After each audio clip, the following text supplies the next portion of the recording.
So, I wanted to do an update on my whole diverticular disease situation. I had made a video similar to this about a week ago, but I was going through my second bad flare up. Well, my second worst flare up, and I'm feeling a lot better now, so I think I should redo the whole video, I guess.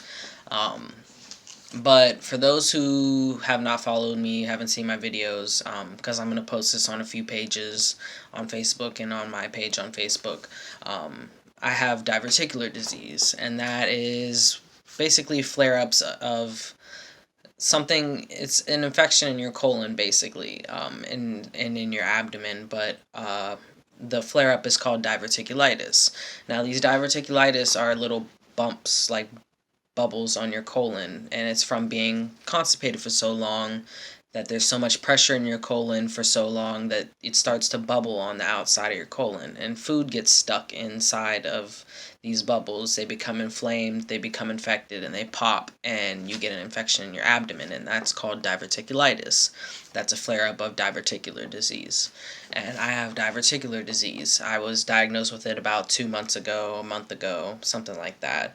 And so I'm making this video to basically ask for help because I'm not sure what foods to eat to help benefit me while I'm not having a flare up. I don't know what foods to eat while I'm having a flare up, and I don't know what foods to avoid when I'm not having a flare up and when I'm having a flare up. Like, I have no idea what I'm doing. I've never even heard of this before I was diagnosed with it, so I'm not sure exactly what to do. I know that when I'm having a flare up, what really helps me is water and gas pills for some reason. I'm I I guess I should give a little bit of background information if I'm asking people to help me. Um, I have IBS with constipation and diarrhea, so like, usually people have IBS with constipation or they have IBS with diarrhea. Now, I didn't think that it was possible, and I was wondering if I even had IBS because I was diagnosed with IBS about 5 years ago.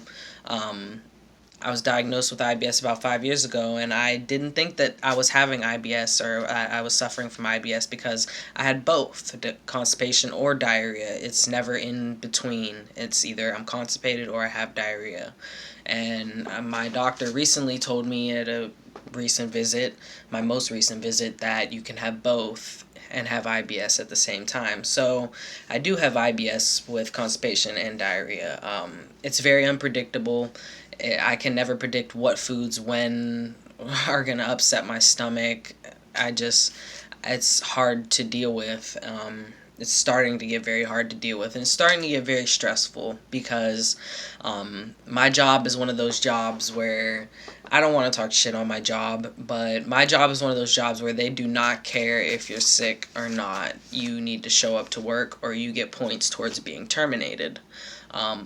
We have a point system. It's 30 points to get terminated, and so far I probably have about 10, and that's from me leaving early and me calling out sick from this diverticular disease. And they excused one day that I was in the hospital all day. They excused that one day, but they didn't excuse any other call-offs or any other leave earlies that I had when I was sick, even though my doctor wrote an excuse for those days. So they gave me points towards getting terminated anyways. So it's causing me to almost lose my job, basically.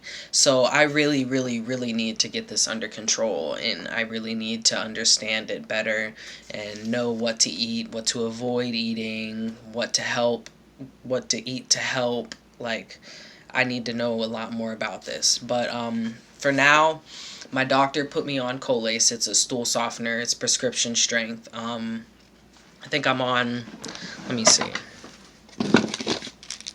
I'm on 100 milligrams of Colace. I take Metamucil daily. I take a plant-based fiber daily, and I also eat an Activia here or there. I try to do one every day, but sometimes it doesn't work out like that. Sometimes I'll do it every other day. Sometimes I'll do it every few days. I actually haven't done one in probably a week, which is bad, and I need to get on that. But yeah, so I'm kind of getting out of my second worst flare up that I've had so far, and it's taking a minute, and I've noticed a lot of different symptoms of infection. Um, but my doctor doesn't want to start me on an antibiotic right now because, I mean, you become antibiotic resistant after so long of taking them for so often. I mean, it can only work so much. And also, he said a lot of the symptoms could just be the disease in general having it. So, yeah, but right now, yeah, I'm going through my second worst flare up. I'm getting out of it. Like I said, water I noticed helps me feel better. I take gas pills, they help me feel better. Honestly, a big part of my diverticular disease flare ups are stress. A lot of the cause of it is stress, and I notice that because when I go to work, every time I go to work, I get a little bit nervous about work because, for those who haven't followed me, I'm autistic.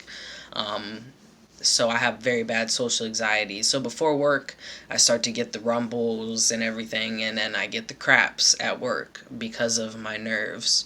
And then when I get the craps, I get even more nervous because I have the craps and I have to keep going to the bathroom, and I know that people I work with will notice, and I just don't want people to notice. I don't like attention brought to me. So yeah, I definitely need to get the stress under control, but what I need help with is mainly what foods to avoid, what foods to benefit me while I'm not having a flare up, and what foods to eat while I'm having a flare up.